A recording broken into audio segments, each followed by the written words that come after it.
Hey, salut tout le monde, ici Pew. Aujourd'hui, on se retrouve pour une petite vidéo de Deck Tech. On m'a demandé pas mal de Deck Tech avec ce nouveau héros Vegeta qui est sorti en BT02 depuis jeudi dernier, le 28 avril. Donc aujourd'hui, on va voir quel deck je vous propose. Donc on va commencer déjà par vous montrer les deux champions. Donc il y a Végéto comme ça et Végéto Super Saiyan guerrier fusionné. Avec eux, donc pour retirer une question de base, ça va être un deck qui va être basé donc sur Végéto et ses capacités à pouvoir jouer n'importe quelle couleur. Donc Végéto, il va être vert, bleu et rouge. Pas de jaune puisqu'on ne peut pas splasher jaune avec. Je vous mets tout de suite la deck tech. Donc 4 Sangoku Esprit Curieux, 4 puissance accrue de boue, 4 Sangoku Saiyan enjoué, 4 Vegeta, 4 Sangoku Vanilla. Vanilla, c'est un terme qu'on utilise pour dire sans effet.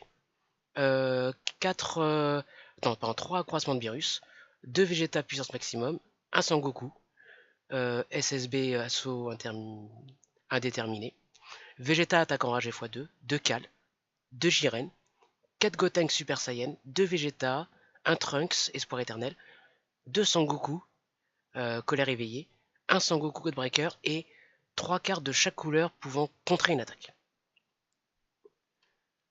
Alors, on va commencer déjà par présenter Végéto en lui-même. Donc Végéto non éveillé. Il a 3 effets, donc un effet permanent, un effet automatique et un éveil comme tous les leaders. Donc, pour lui, son effet, c'est qu'il dit que tous les Sangoku et tous les Vegeta, où est-ce qu'ils soient, ça veut dire dans la main, dans la zone de dispersion, dans le deck, ou à un autre endroit qu'on ne connaît peut-être pas encore, sûrement qu'ils vont faire une zone bannie, sont rouge, vert et bleu. Donc 3 couleurs. Automatique, quand cette carte attaque, donc quand Végéto attaque, on place une carte du dessus du deck qu'on va mettre directement dans la zone de dispersion, donc on va jeter dans le cimetière. Si cette carte est rouge, elle gagne 5000 de puissance pour toute la durée du tour. On rappelle que les Sangoku et les Vegeta, s'ils sont dans le cimetière, enfin dans des zones de dispersion, et ben l'effet s'active, parce que même s'ils sont bleus ou verts, en fait ils sont rouges aussi.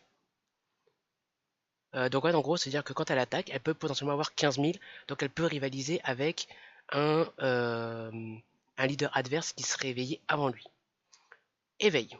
Comme tous les leaders dans Dragon Ball Super Card Game, il peut s'éveiller. Donc lui, il s'éveille de façon normale. Dite normale, ça veut dire que dès qu'il a 4 points de vie ou moins, donc la moitié, on commence avec 8 points de vie, on peut le retourner et piocher une carte. Non, deux cartes, pardon. Maintenant, on va s'occuper de sa version évoluée. Bon, alors qu'on a compris à quoi ça sert de splasher, enfin, qu'on peut splasher avec, pardon. Végétaux Super Saiyan guerrier fusionné. Donc, même effet au niveau du permanent. Tous les Sangoku et les Vegeta présents dans toutes les zones acquièrent la couleur rouge, bleu et verte. Donc ça ne change pas. Au moins d'un côté, on est sûr qu'il va rester sur la même lignée, qu'on va pas bloquer quand on va devoir le retourner. C'est bien, au moins votre adversaire ne pourra pas nous contrer sur cette stratégie-là. Automatique. Quand elle attaque, on pioche une carte. Donc ça, c'est comme tout, ou pratiquement tous les leaders éveillés. S'il y a 10 ou plus Sangoku et Vegeta dans notre zone de dispersion, cette carte gagne 5000 de puissance et double frappe. C'est-à-dire qu'elle passe de 15 000 à 20 000.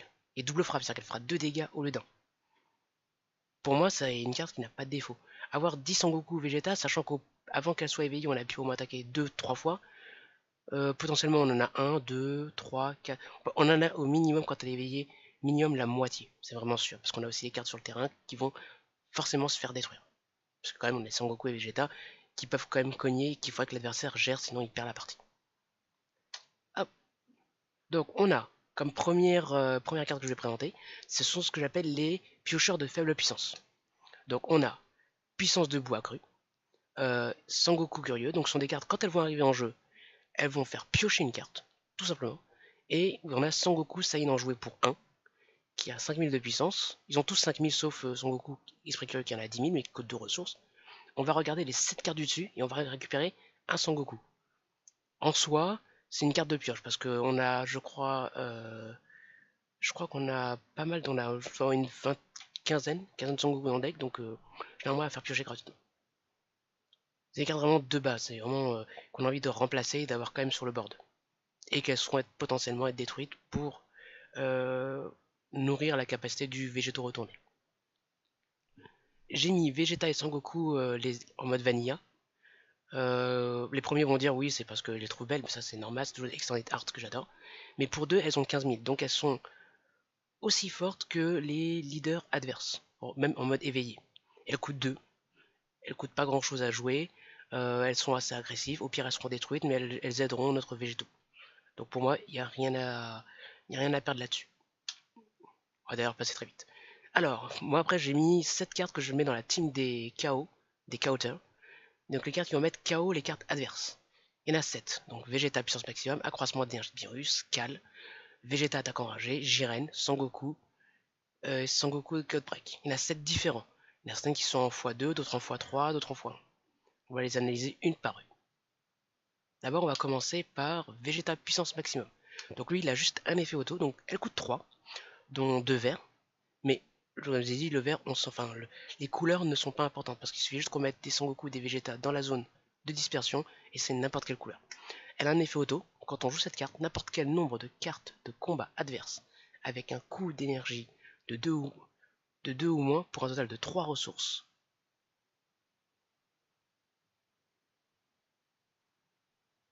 On les met KO. Donc qu'est-ce que ça veut dire? Désolé, j'ai fait un petit blanc parce que je voulais vraiment relire la carte pour pas vous dire de bêtises tout de suite. Donc là, vous allez voir le terrain adverse et vous allez choisir des cartes qui coûtent 2 de ressources ou moins. Donc 1, 2 ou 0. Et vous allez en choisir pour un total en tout de 3 ressources. Limite, vous allez les empiler et dire ah bah c'est 3 cartes à 1, bah ça fait 3. 2 cartes à 2, ça fonctionne pas parce que ça ferait 4.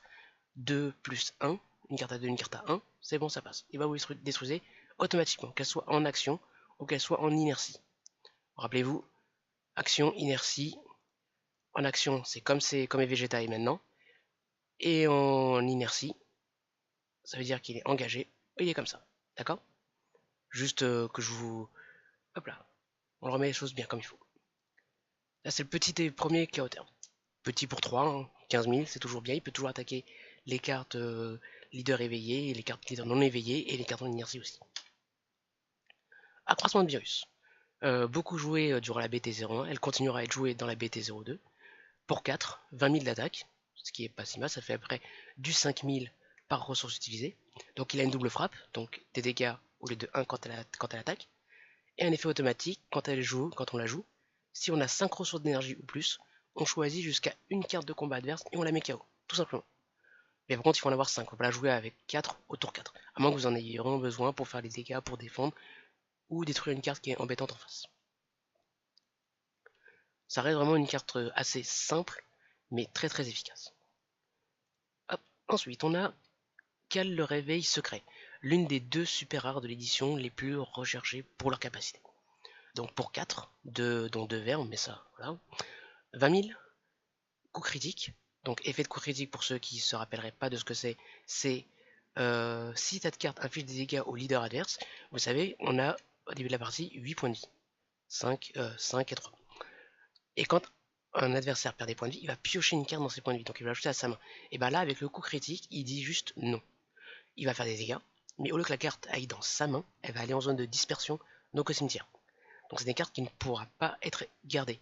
On va changer un peu les règles du jeu parce qu'en fait dans Dragon Ball Super, ce qui est assez bien et je trouve ça très très bien d'ailleurs, c'est le qui perd gagne. Dans le sens où j'ai perdu des points de vie, je suis un peu en arrière, et ben je vais quand même piocher une carte pour me remettre potentiellement un peu mieux dans la partie. Et ben là c'est pas vrai. Là ça change les règles totalement parce que ça fait du qui perd perd.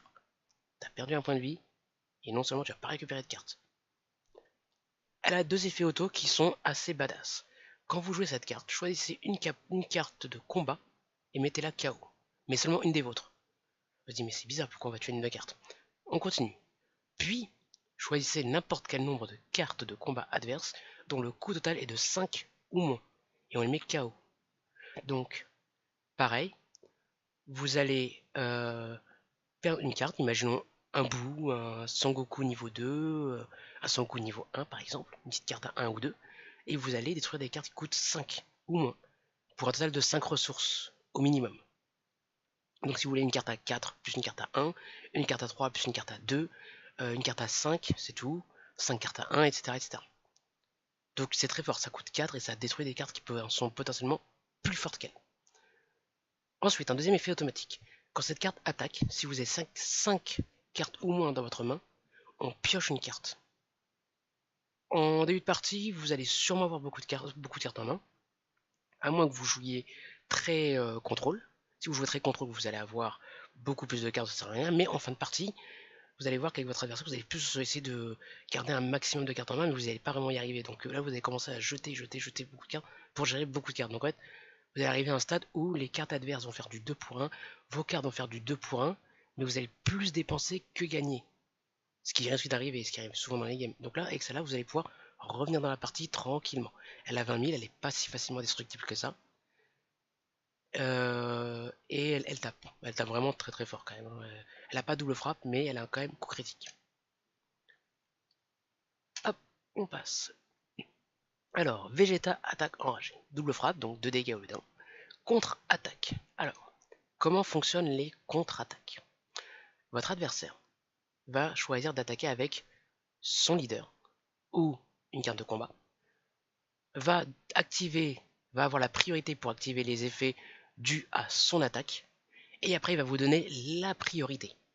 Et durant cette priorité, vous allez pouvoir jouer des cartes contre, des contre-attaques. Donc ça veut dire que durant son attaque, vous allez pouvoir utiliser son contre-attaque à elle, qui est, on va la jouer, donc on va payer 4 ressources, 1, 2, 3, 4 ressources, et on va la mettre depuis notre main en jeu. Et on va pouvoir déclencher son effet automatique. Quand on joue cette carte, choisissez jusqu'à une carte de combat de votre adversaire avec un coût de 4 ou moins et mettez-la KO. Donc ça veut dire que votre adversaire va attaquer et il ne sait pas ce qu'il attend. En gros, il va pouvoir y faire une attaque, mais elle sera peut-être inutile. Ou bien il va poser une carte qu'il pensait qu'elle allait avoir un gros impact, tel que Cal qui coûte 4, Jiren qui coûte 4 également, et bien en fait il va être détruit. Elle coûte 4 quand même en contre, c'est un peu cher, mais l'effet c'est que ça détruit directement une carte. Donc j'aime bien. Moi je crois que je l'ai mis en x2 quand même, hein, parce que on a vraiment envie de jouer les cartes adverses sans qu'il le sache. Et en plus on garde quand même des cartes en main, donc quand notre adversaire va nous dire t'as combien de cartes en main, et là on va dire 5, 6, il va avoir peur. En fait on en a toujours une de moins, mais il le sait pas encore. Il va voir qu'il y a quand même beaucoup de ressources dégagées, il va se dire attends, qu'est-ce qui va me sortir? Est-ce qu'il va me sortir une annulation, détruire une carte? Enfin, il peut se passer tellement de choses que le jeu commence à prendre beaucoup de profondeur quand même au niveau des attaques, des contres, etc. Ensuite, Jiren, pour 4. Alors, voici pourquoi est-ce que je joue Végétaux. Pourquoi? C'est pas seulement que pour Jiren, hein. J'aime bien Jiren, mais bon. On peut ce qu'on appelle splasher. Splasher signifie jouer des cartes dont on n'a pas la couleur. Dans le deck, à part Jiren et la protection de Vados, il n'y a aucune carte rouge. Aucune. J'ai totalement enlevé le rouge du deck. J'aurais pu mettre les Sangoku Vanilla, etc. Mais je me suis dit non. C'est pas très utile. Enfin, j'aurais pu, hein, mais non. Donc, avec ça, on peut se dire, ben, j'ai toujours mes 4 ressources, enfin les 2 ressources rouges qu'il faut pour jouer Jiren à n'importe quel moment de la partie. Que ce soit au tour 4, que ce soit au tour 8, ou 10, etc. Donc Jiren, le point de la justice. Double frappe, donc 2 dégâts au dé. Effet permanent. Cette carte peut attaquer les cartes de combat en mode action. C'est-à-dire que les cartes adverses, normalement, dans les règles basiques du jeu, pour attaquer une carte de combat adverse, il faut qu'elle soit en inertie. Ça veut dire qu'elle soit engagée, 90 degrés, comme je vous ai montré tout à l'heure. Là, pas besoin. Une carte est redressée, bah, il dit ben non, je viens quand même te chercher. Il détruit les règles du jeu totalement. Ensuite, il a un effet automatique. Donc, une fois par tour, c'est une seule fois par tour, quand cette carte attaque une carte de combat, on la passe directement en mode action. Et elle gagne 10 000 de puissance pour toute la durée du combat. Donc c'est-à-dire qu'elle passe de 20 000 à 30 000 directement. Elle peut écraser beaucoup, enfin je crois qu'elle écrase pratiquement toutes les cartes de combat. Je crois qu'il y a très peu de cartes qui dépassent les 30 000 d'attaque. Donc pour 4, elle peut détruire des cartes qui coûtent 5, 6, 7. C'est un monstre. Et elle coûte que 4, et ça son problème, c'est qu'elle ne coûte que 4 petites ressources. Voilà pourquoi est-ce que tout le monde bave sur Cal et tout le monde bave sur Jiren. Ce sont les 2 super rares de cette édition qu'il faut avoir. Personnellement, j'ai réussi à avoir 2 Cal, 1 Jiren. Je pense qu'il faudra très vite que je me chope mon deuxième Jiren ou voir carrément 4 de chaque, comme ça je vais être tranquille. Mais bon, ça sera avec des tournois, etc. On n'est pas là pour discuter de ça, on est là pour voir une vidéo de deck tech. Allez, on part. Sangoku, éveil de la colère. Donc pour 6, une carte qui a l'évolution. Donc qu'est-ce que l'évolution? L'évolution, c'est une capacité où quand vous pouvez payer, par imaginons que vous avez vu sur la carte, c'est écrit 5, 3 verts et 2 incolores, Sangoku. Ça veut dire que vous pouvez poser ce Sangoku qui coûte 6 sur une autre carte Sangoku qui coûte par exemple, qui coûte moins. Mais bon, ça coûtera que 5 ressources. Donc vous allez économiser une ressource, voire donc économiser un tour de jeu. C'est quelque chose qu'il ne faut pas négliger parce qu'il y a des cartes qu'au bout d'un moment dans la partie, vous allez voir qu'elles ne servent plus à rien. Quel effet? Il a une double frappe, donc il fait 2 dégâts au dé. Il a un effet permanent. Bon, dans mon deck, je ne l'ai pas utilisé parce que je n'avais pas la place pour le mettre dedans. Mais sinon, il a un effet permanent. Si Krillin se trouve dans la zone de dispersion, cette carte gagne triple frappe. Donc au lieu de faire un dégât, elle en fera carrément 3. 3, c'est quand même pratiquement la moitié des points de vie adverses. Automatique, quand on joue cette carte, choisissez n'importe quel nombre de cartes de combat de votre adversaire, dont le coût total est de 6 ou moins, et mettez-les KO. Donc elle va arriver un peu comme à Cal. Elle va arriver, elle va dire je vais compter jusqu'à 6, je vais compter tes cartes que tu as en jeu et je vais détruire. Je vais les additionner, je vais voir si ça fait 6 ou plus, ou moins. Si c'est moins, détruire tout le terrain adverse. Si c'est plus, il faut qu'on fasse des choix pour arriver à un meilleur consensus. Donc pour 6, 25 000 de patates, double frappe, évolution. Vraiment une carte très très puissante. Vous allez la jouer sûrement plutôt en late. Mais si vous arrivez à la jouer tour 5, n'hésitez pas. Vous allez vraiment vous faire plaisir et prendre l'avantage. Je suis désolé, j'ai pas mis Krillin dans le deck. Hein. Vraiment, il a pas de sa place. J'aurais pu dire, ouais, j'aime pas faire souffrir Sangoku, mais franchement, Krillin, je m'en fiche un petit peu. Désolé pour les fans de Krillin, mais Krillin, non, je l'aime pas. Il a pas de nez. Voilà, je suis désolé, c'est comme ça. C'est un peu moche de dire ça, mais non, c'est faux. C'est pas pour ça. Bref, évolution. Sangoku God Black. Pour 7, donc là ça commence à coûter cher. Il a évolution, donc pour une ressource de moins, comme Sangoku, sur un Sangoku. Double frappe, effet permanent, donc tout le temps. Votre adversaire ne peut pas activer de contre face à l'attaque de cette carte et ne peut activer aucun bloqueur. C'est-à-dire que il va faire double dégâts, enfin il va faire. Ça dépend si votre adversaire se défend. Il peut aussi se défendre, il ne peut pas mettre de bloqueur pour rediriger l'attaque. Un bloqueur redirige l'attaque, il ne booste pas un allié. Mais il peut aussi booster l'allié si vous l'utilisez comme carte combo. Ça, il n'y a pas de souci. On a le droit de faire d'un bloqueur une carte combo. Ne peut activer aucun compte. Donc, vous allez attaquer, vous allez avoir double frappe et surtout 30 000 de patates. Je crois que c'est la carte qui a le plus de puissance dans le deck en entier. 30 000 de patates, 7, il ne peut pas être détruit par Sangoku, l'éveil de la colère, il ne peut pas être détruit par Cal, il ne peut pas être contré par des cartes de contre, il ne peut pas être bloqué. Si elle touche le terrain et qu'elle reste pas beaucoup de points de vie à votre adversaire, c'est limite vous faites un all-in avec et basta. Voilà. C'est. Elle coûte un peu cher, c'est pour ça que j'en ai mis que. Je crois que j'en ai mis une. J'en ai mis qu'une dans le deck parce que je me suis dit, je la pioche, c'est bien, je la pioche pas. Bon, c'est pas grave. On verra plus tard. Mais en tout cas, elle a une excellente capacité. Alors, là j'en ai rajouté deux. Deux autres cartes. Là on sort des gars qui mettent KO. Ce sont des cartes qui permettent de piocher. On a vu qu'il y avait des cartes à petits coûts de ressources, petits, qui permettent de piocher. Eux, c'est à haut coût de ressources, mais qui peuvent piocher aussi. On a donc Gotenks Super Saiyan. Donc le Gotenks qui est totalement de ce côté-là, hein, vraiment très très loin. Il a une évolution de Gotenks, je n'ai pas mis Gotenks dans mon deck parce qu'il n'est pas synergique avec. Double frappe, 25 000, double frappe, donc de dégâts. Automatique, quand on joue cette carte, jusqu'à 2 cartes de ressources, on les passe en mode action et on pioche une carte. Donc on va avoir une carte de 25 000 sur le terrain, on va re-avoir 2 cartes, donc elle a coûté virtuellement. Pourquoi je dis virtuellement? Parce que si votre adversaire joue une carte qui contre son arrivée, et ben vous ne faites pas son effet d'arrivée. Donc virtuellement elle coûte 3, c'est-à-dire que vous avez payé 5, vous gagnez 2 ressources et vous piochez une carte. Vegeta, pour 5, avec une évolution à 4, double frappe comme Gotenks. Lui, quand on joue cette carte, si on a 5 ressources, ou plus, c'est-à-dire 6, 7, 8 et plus, piocher 2 cartes. Donc lui, il fait un véritable CA. Lui, Gotenks fait aussi un CA, c'est cool. Lui, il en fait carrément 2 de plus, par contre, on n'a pas de ressources en plus. Gotenks va pouvoir être joué tour 5 et dire j'ai 2 ressources au cas où pour jouer des combos. Pour jouer. Bon, il n'y a pas que des combos. Hein. Pour jouer des combos, pour jouer des contres. Alors que Vegeta va dire bah, j'ai 5 ressources, si je te pose sur tour 5, j'ai rien pour me défendre derrière. C'est un peu plus compliqué, mais bon, double frappe, pioche de cartes, il est vraiment présent. Après, si vous êtes sûr de ne pas mourir au tour d'après, n'hésitez pas à le jouer. Allez-y franco. Alors, une carte que j'ai mis qui ne rentre pas vraiment dans aucune catégorie, c'est il tue pas des cartes adverses, il ne pioche pas, il est juste badass pour moi. C'est Trunks Espoir Éternel. Donc, il a une évolution sur un Trunks du futur, mais je n'ai pas d'autres Trunks. Il a un effet permanent. Si un Sangoku et un Vegeta se trouvent dans votre zone de combat ou de dispersion, cette carte acquiert triple frappe. Donc, elle va faire 3 dégâts au lieu d'un. Sa triple frappe est très facile à activer, vous avez vu le deck de toute façon. Quand cette carte elle attaque, ou est attaquée, on choisit jusqu'à une carte de combat bleue dans notre zone de dispersion et on effectue une combo avec elle.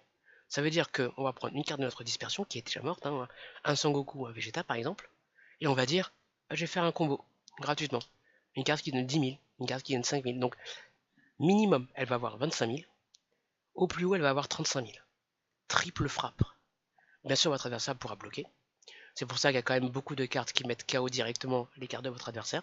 Parce que bon, alors que des cartes qui bloquent en permanence, au bout d'un moment ça va être assez compliqué. Donc pour moi c'est une carte qui coûte 6, bon potentiellement 5, mais comme j'ai dit il n'y a pas de Trunks, et qui va pouvoir faire game. Ça veut dire que pour que votre adversaire aille la chercher, il va lui falloir beaucoup de ressources. Déjà que si vous avez une carte qui a 10 000 de puissance, enfin 10 000 de combo dans votre,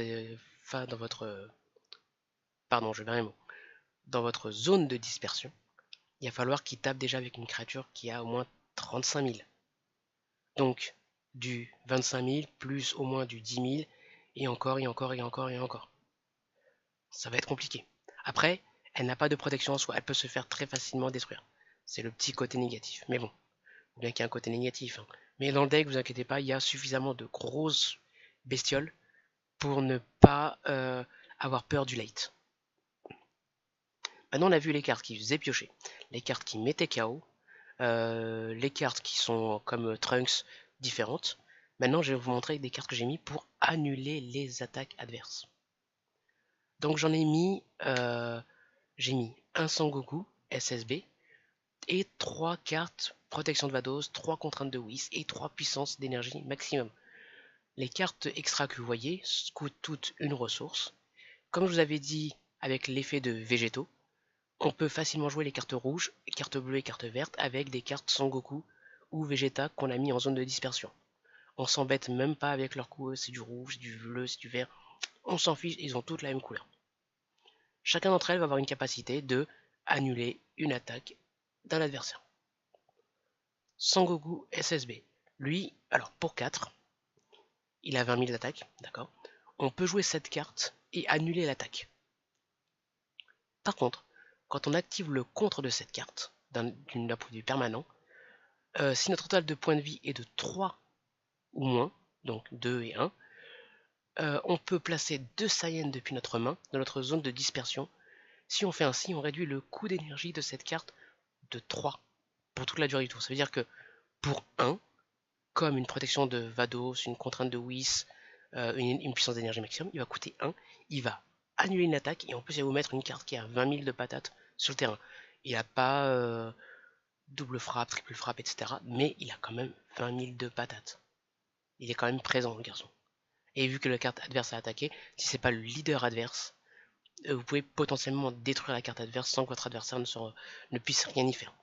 Parce qu'en plus elle arrive en mode action, pas inertie. Donc, à moins qu'il y ait un effet contre elle, il n'y a pas beaucoup de cartes qui ont des effets pour détruire des cartes qui ont 4 de coups directement. Protection de Vados, c'est une contre-attaque.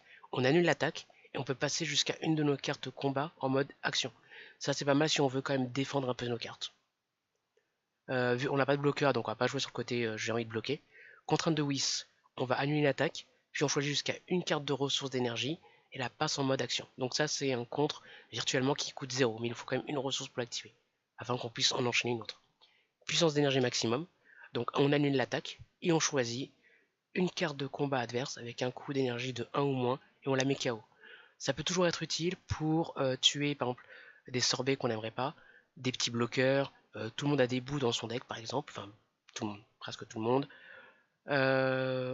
Des petits Kaioshin de l'univers 10 qui sont embêtants, qui font récupérer des dieux. Enfin, on a toujours une carte à détruire dans le deck adverse, quoi qu'il arrive. Et on en met 3 de chaque, comme ça on est sûr de pallier un peu à tout, on va pas se dire je veux plus de ça, je veux plus de... Enfin non, on va en prendre une de chaque. Peut-être que à l'avenir vous allez voir que la contrainte de oui c'est plus utile, la puissance d'énergie maximum est plus utile, etc. Ou une autre, hein, je sais pas laquelle. Ça après c'est au fur et à mesure que vous allez choisir les cartes que vous voulez mettre en plus d'exemplaires. Pareil, si vous voyez que dans la région dans laquelle vous allez jouer votre deck, euh, vous voyez que par exemple Jiren vous en avez besoin de plus, ou Cal vous en avez besoin de plus, bah, vous allez plus jouer Cal que Jiren, 3 et 2, 3 et 1, 4 et 0 par exemple, etc. etc. Voir des cartes que vous avez totalement supprimées parce qu'elles ne servent à rien. S'il n'y a pas de bloqueur en face, Son Goku Godbreak n'est pas très utile en fait, etc., etc. Donc en fait, ce deck-là est fait pour avoir une petite base, pour vous aider, ça sans problème. Inspirez-en vous, faites-vous plaisir, totalement modifiez-le. N'hésitez pas à me dire d'ailleurs si vous voulez en commentaire ce que vous aimez dans le deck, ce que vous aimez pas, si vous avez des questions pour modifier telle ou telle carte, etc. Je serai quand même heureux d'y répondre, hein, ça y a pas de souci. Lâchez un petit com, un petit pouce bleu, un petit pouce négatif si vous voulez, n'importe lequel, un petit commentaire, un petit abonnement, c'est gratuit, moi ça me fait plaisir, donc voilà. A très bientôt, là je vais essayer de faire, peut-être pas demain, sûrement peut-être après-demain, on va faire une fois, une vidéo tous les 2 jours, ça serait l'air bien, parce que tous les jours ça risque d'être compliqué avec le boulot. Une fois tous les 2 jours, on va essayer de faire une petite vidéo. Peut-être je vais tenter un deck boue, parce que le boue j'aime bien, j'aime vraiment bien le concept. Parce que ça m'a l'air d'être un héros très très puissant. Mais bon, un petit peu trop... Enfin, je pense qu'il est un petit peu inférieur à celui de Cell et celui des autres. Mais bon, on va se faire plaisir. Moi, je vous dis à dans 2 jours pour une autre vidéo. Faites-vous plaisir, amusez-vous bien, et à très bientôt. Allez, ciao, c'était Piou.